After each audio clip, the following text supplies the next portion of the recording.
Hello, everybody, and welcome to this episode of the GreeneScene Podcast. We're going to have an interesting conversation today, I'm sure.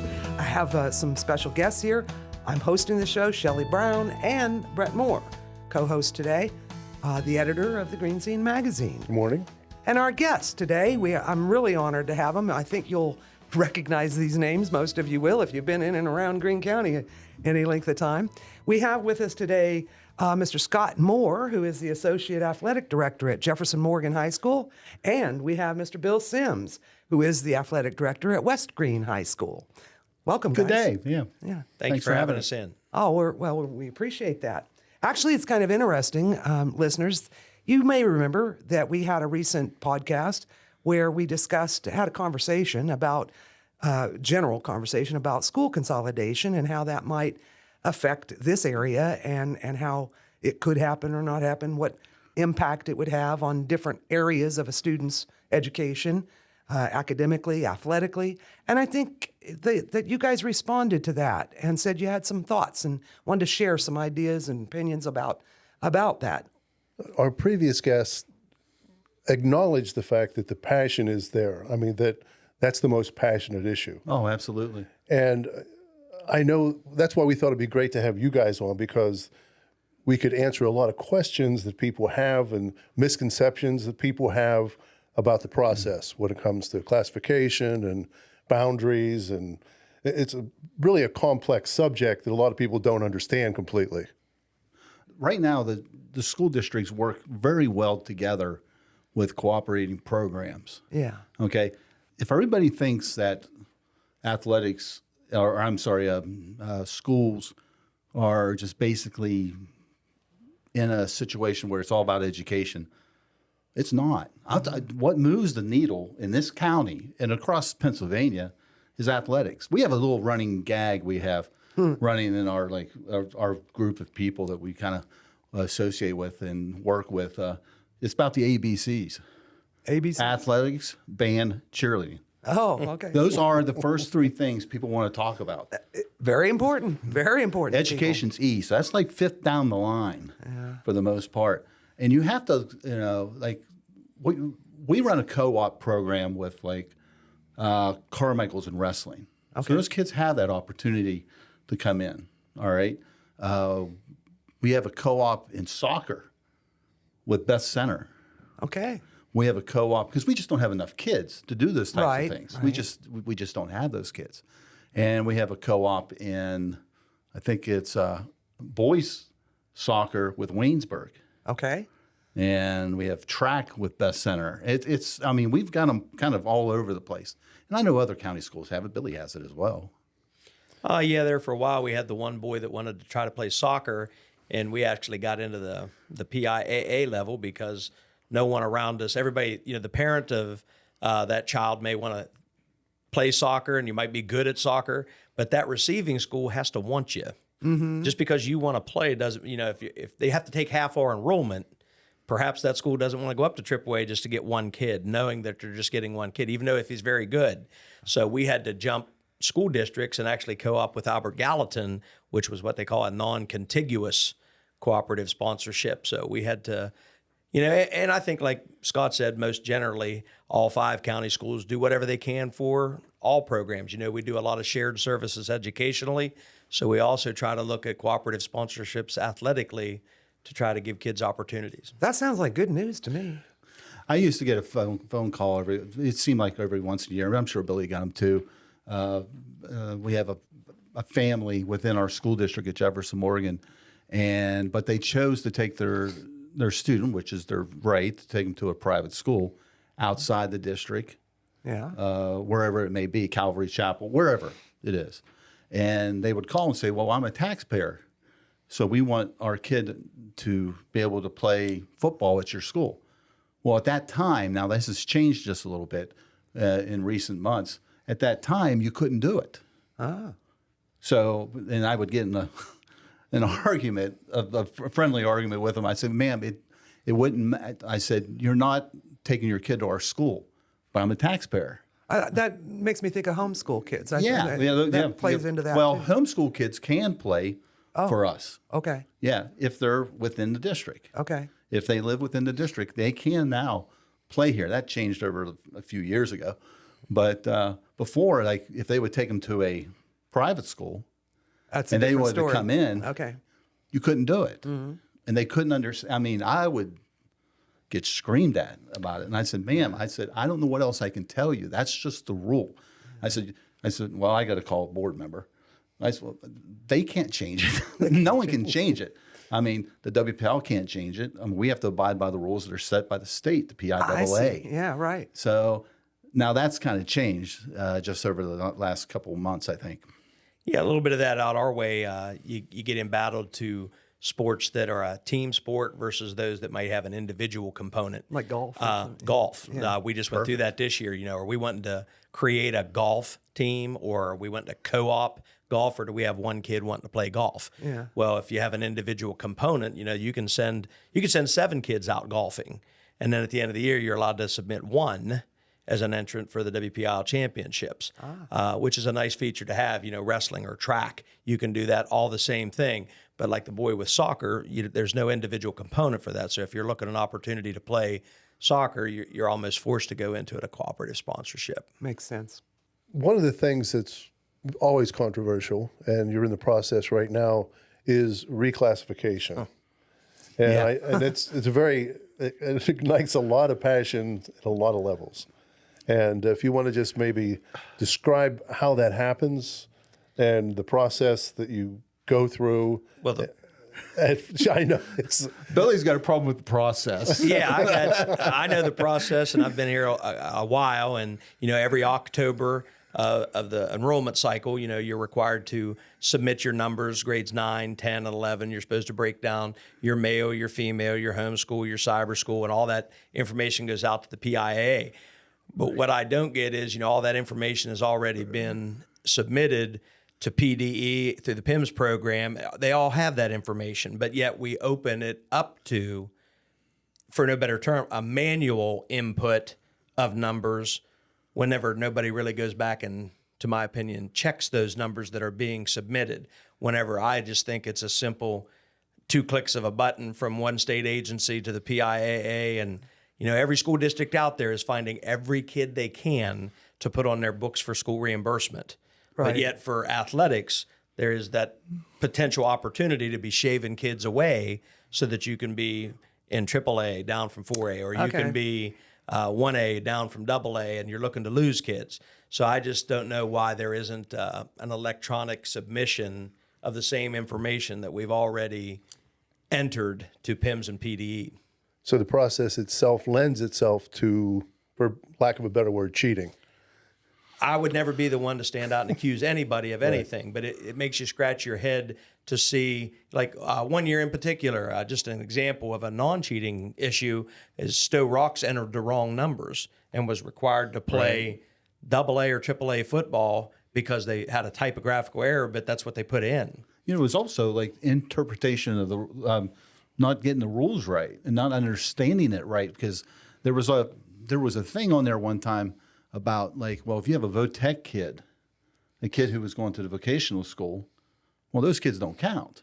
And I went, well, yeah, they do. Yeah. Yeah, they do, because they're still in the enrollment. Mm-hmm. Well, not according to this. And there was no way for people to Correct check it. that. It's how they interpreted the that thing there. But I think we got into a couple arguments school to school, not arguments, but discussions was you were supposed to enter the raw number, letting the state take your 1/10 off from the CTC. But schools were factoring in their own equation, putting the lower number in, and then when the state would see your C, they were taking another 1/10 off. Yeah. So you would have, like, say, for instance, Jefferson-Morgan would have send like 50 kids to the CTC. So then I would enter 50 kids. Some schools were already taking the 10% off that, and they were entering 45. And then the state gets it. They go, well, they got 45, so let's take another 5% off that. So they're going to take 3 more kids off. Yeah. And you wouldn't think, well, what's 3 more kids? Well, when you're our size, schools in Greene County that are single and AA schools, 3 kids, like, for instance, where we're at with our girls this year, our number is 109 for girls, grades 9, 10, and 11. All right? That is the cutoff for girls softball. So we are no longer with Billy, which with West Greene. Yeah. Jefferson-Morgan is moving up to AA in softball because we are right on that border at 109. Billy's is much lower. And this is something we do every 2 years. We know it's coming, and we know it's going to happen. So now the ball's in his court, what he's going to do, and how it's going to happen. But people just didn't understand. I mean, people interpreted those rules the way they wanted to interpret it. Whatever's going to be beneficial to whatever them. benefited their Not situation. always, but sometimes it is honest mistakes too. True. It is. I mean, they go, well, that's not what that says. I go, well, that's not right. But You had mentioned the CTC numbers. What about other private schools within your district? Do they count with the numbers? Like a Christian school? oh yeah, or- yeah. Like okay. for instance, we have a wrestling co-op with Open Door down in Lippincott. Yeah. And I don't know what their numbers are now. It's not much. I think it's like 10 to 12, if that. All right. So we have to take. We've already told the state that we have this, and they approve it. Okay. We can't approve these co-op programs. They have to be approved by the state The state has to Board of approve it. Education first does it. first. And then you have to. Yeah, we have to Show go the through state. steps. I see. And so what ends up happening is like, so when we turned our boys number in, which ironically is 109 as well. We have 109 and 109. It's It's even what it up always over worked there. out. And so what ended up happening was we'll get the numbers. It'll probably come out in wrestling, for instance, for us, like 113 or 114. But that's how they do that, and that's how it's done. So the kids that are in the cooperative program from another school, regardless of whether it's a private school or another school, you get to count them. Or you must count you them. have We must to count For them. Yes. cooperative Right. sponsorship, you Yeah. have to take half of their enrollment even to get one kid from them. Yeah. Like if West Greene and Waynesburg were going to co-op in soccer, Okay. and they have one kid that they're trying to target. Oh boy, this kid's a really good soccer player. Well, that's fine. To get that one kid, they have to take half of our enrollment added onto that soccer number. So that may force them to go up in classification. And that number then doesn't change for the other school though that's giving up the kids. I mean, not giving them up, but No, it does not. It's every sport specific okay. Just entry. sports. Because they don't then- have a soccer program. That's correct. So, okay, And that's right. where a lot of cooperative Yeah. sponsorships come from in small schools, just because one school doesn't have the ability to field the field program. a team, yeah, right. But then going further with some of these enrollment numbers here, Scott mentioned that they're going up this next cycle in several things, girls basketball and volleyball and softball. Well, that leaves schools like Mapletown and West Greene, who are staying in Singoil, with a big question mark. You know, do we remain, because you have the ability to petition the state to play up in classification. You can't come down. But like if we find out that Jefferson-Morgan and Carmichael's are both going up, well, to stay in a competitive section locally, geographically, we might say, well, We'll we're play going to them. we're going to Yeah. voluntarily play up in AA so that we can keep our local rivalries Right. within the same classification. The gamble sometimes that you run is if we would gamble and stay down at our classification of assignment, well, then is there Mapletown, us, and then Yeah, four what happens? private schools that kind of, for the most part, historically sometimes dominate some of the lower classifications. But that's a option that you have. That's an is to option. play It's up, like you said. voluntary. So you can choose to play a AA school, even though you're single A. Well, you can play them, but you can play up into AA and be in that classification. Oh, you can Waynesburg raise- for 30 years. Waynesburg's been a AA wrestling school and opted to play AAA wrestling because they're so good at it. you know. Okay. Like Aliquippa in football. Correct. Yeah. Well, sometimes you're forced to by the state as well.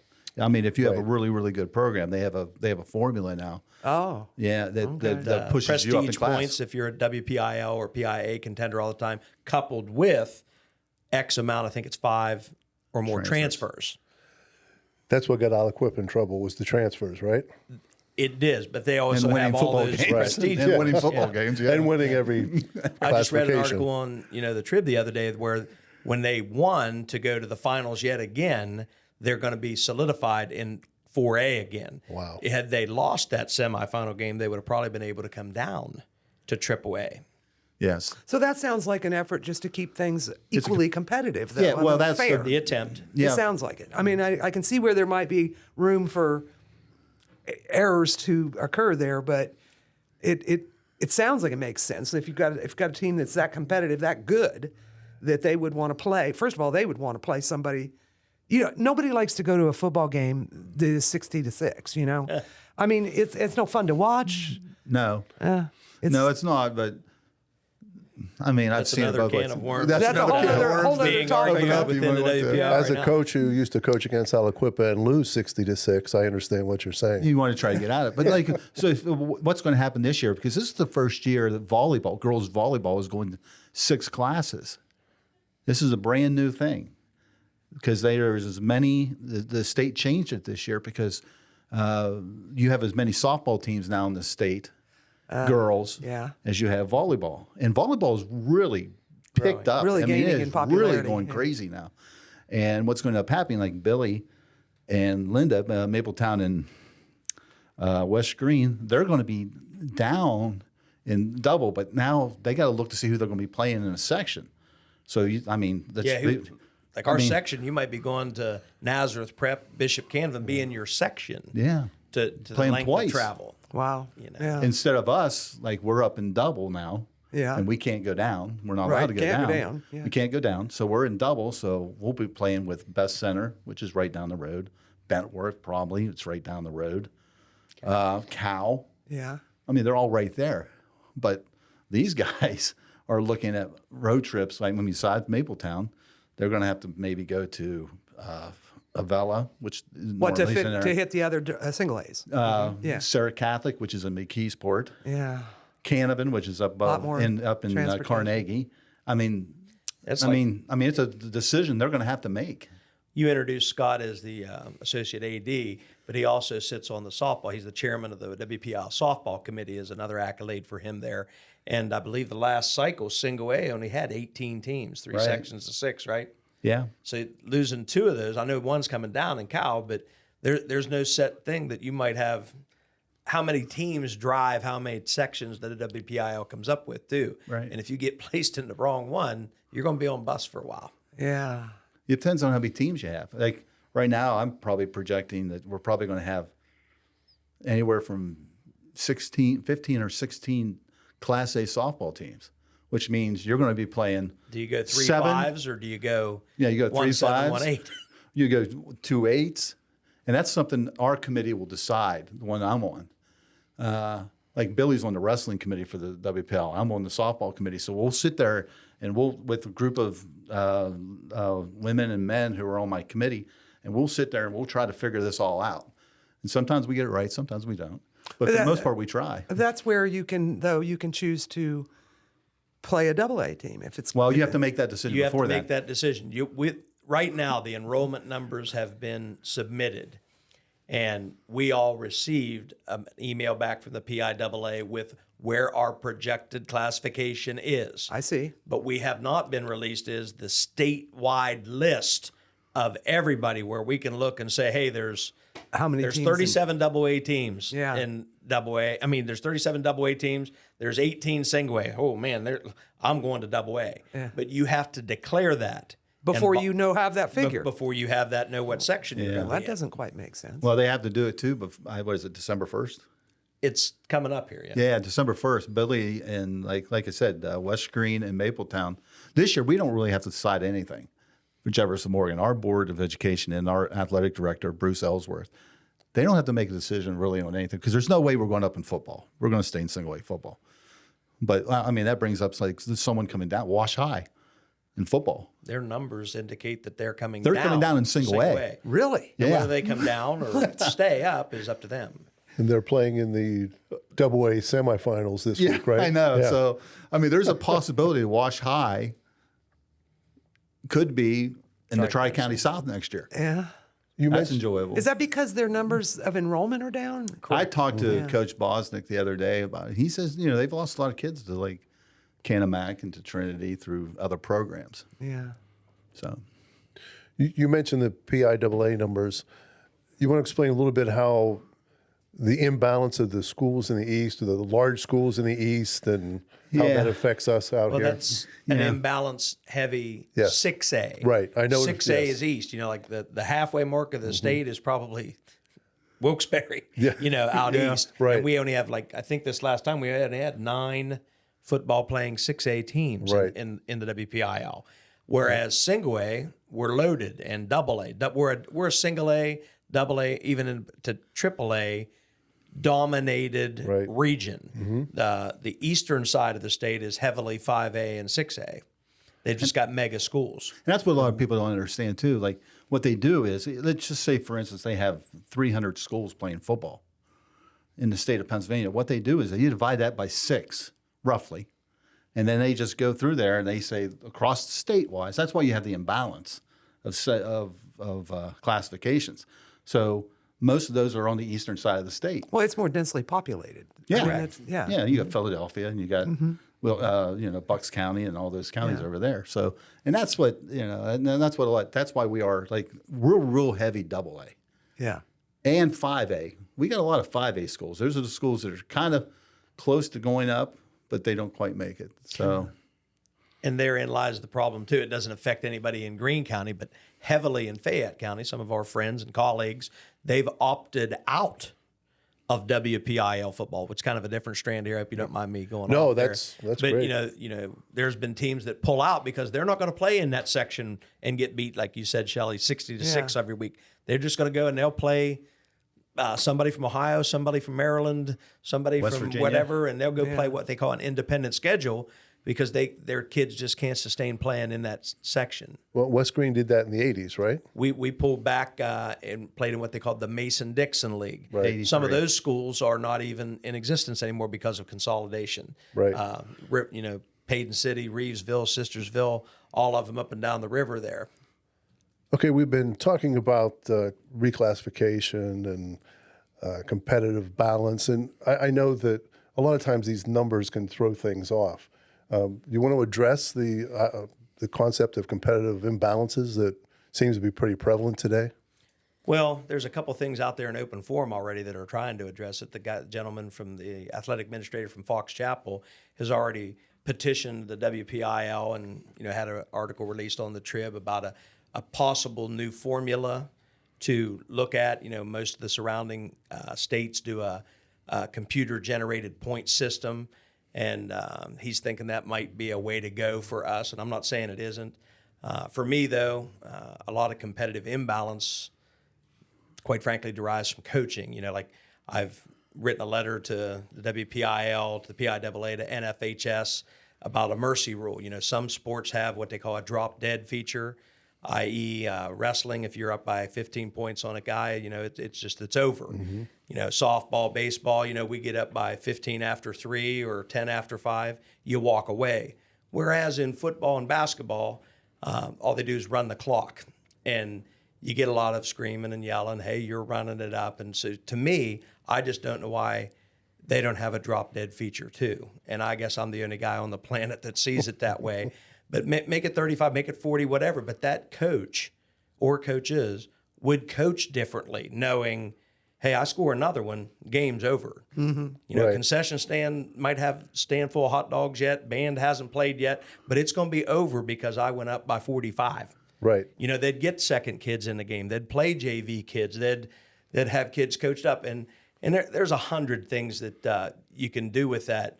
In softball, we have a gentleman's agreement sometimes where we step off of a bag, and you're not trying to show your opponent up. You're just trying to help them get out of the inning to extend the game a little bit. But I think that the mercy rules could be addressed a little bit by some agency somewhere to help competitive balance. That's just me.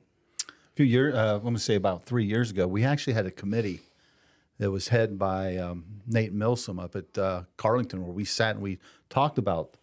There was a select group of us. We went up and we talked about this, exactly what Billy's talking about, and we wanted to get rid of like the classes and like if you're AAA, be able to play a AA schedule, but you're not eligible for playoffs and things of that sort. I got an email from a school the other day, since I'm on the softball committee, and she asked me, point blank is, we've been outscored in softball 200 runs to 4 in the last year. And is there any way possible we can just not play 5A and go down and play in 4A and play somewhere where we can just kind of save our program?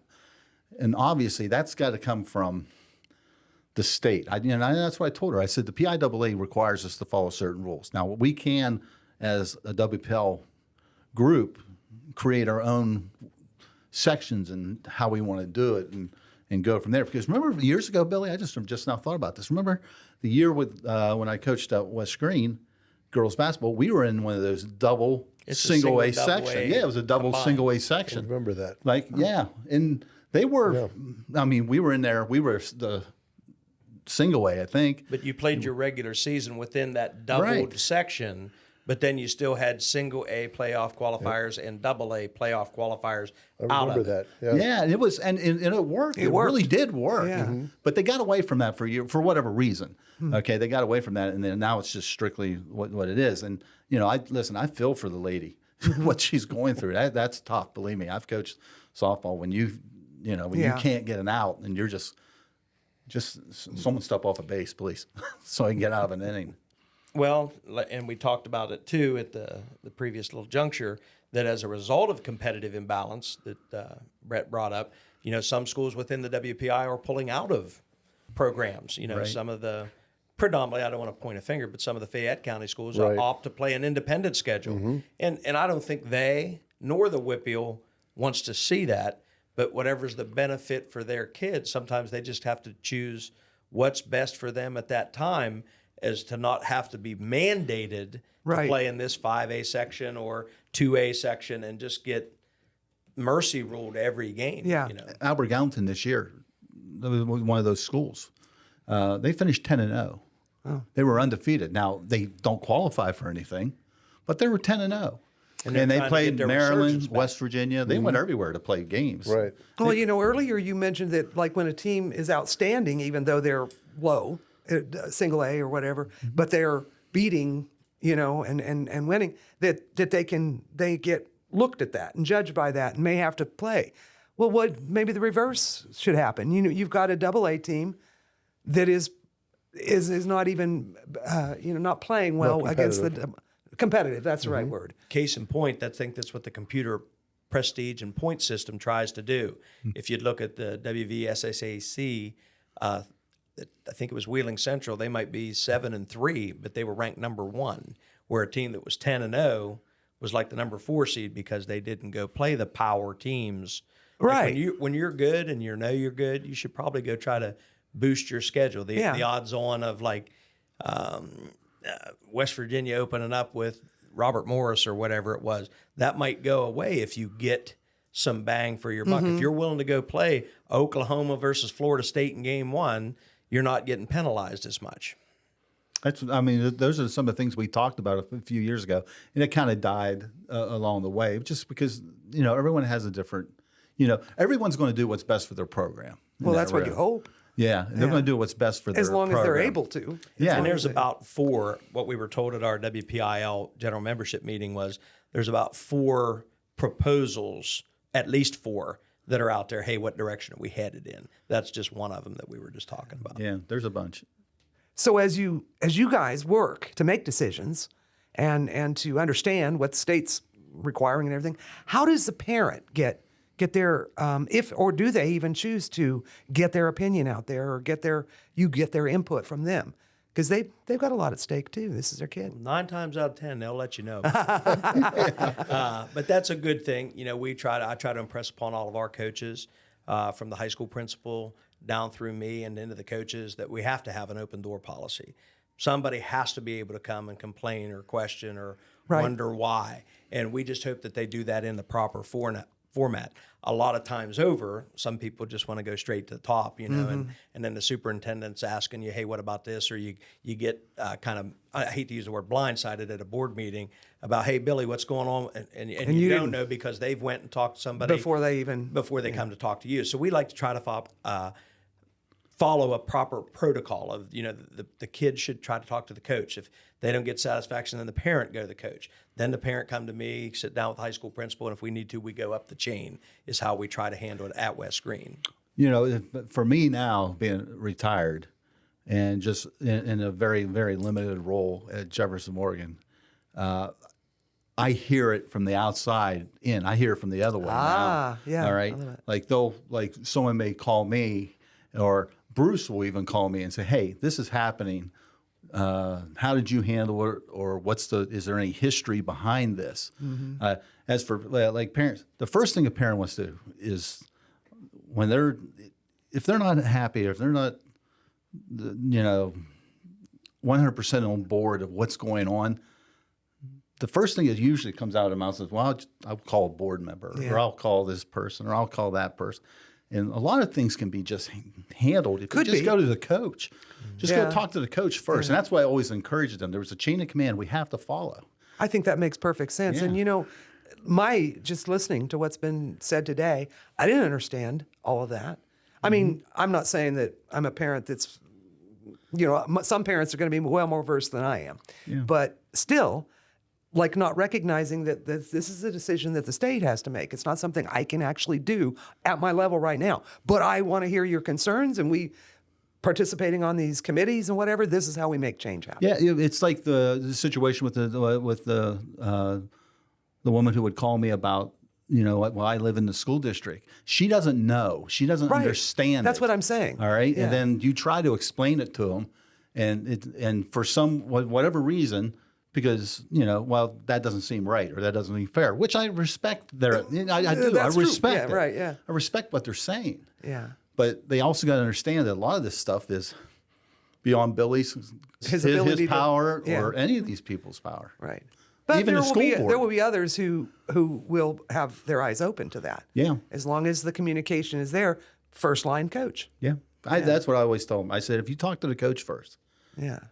Well, I can see this topic. We could just talk about this all day. I mean, it's fascinating, and I really feel fortunate to have had you guys here today, because you have you're there. This is your job. This is what you do. This is your maybe not even job, as I should say, passion. You've been doing it all along. You've got the experience, and you see what's happening from the inside. We don't often always see that. The spectators, like that's me. Bret, you're the same. You have that history and background. Well, as I said, guys, I'm happy that you were here today. Did you enjoy yourself? Absolutely. Enjoyed it, and happy to help anytime. Great That's having wonderful. you. All right. Well, then, folks, we're going to wrap this one up. And again, I'll mention that if you have any input of your own that you'd like to share with us, the email address is info@GreeneSceneMagazine.com. All right, I got that. I couldn't have said it better myself. Yeah, that's true. So thank you for joining us, and be sure to stay tuned to the GreeneScene Podcast. We'll have another episode coming up soon.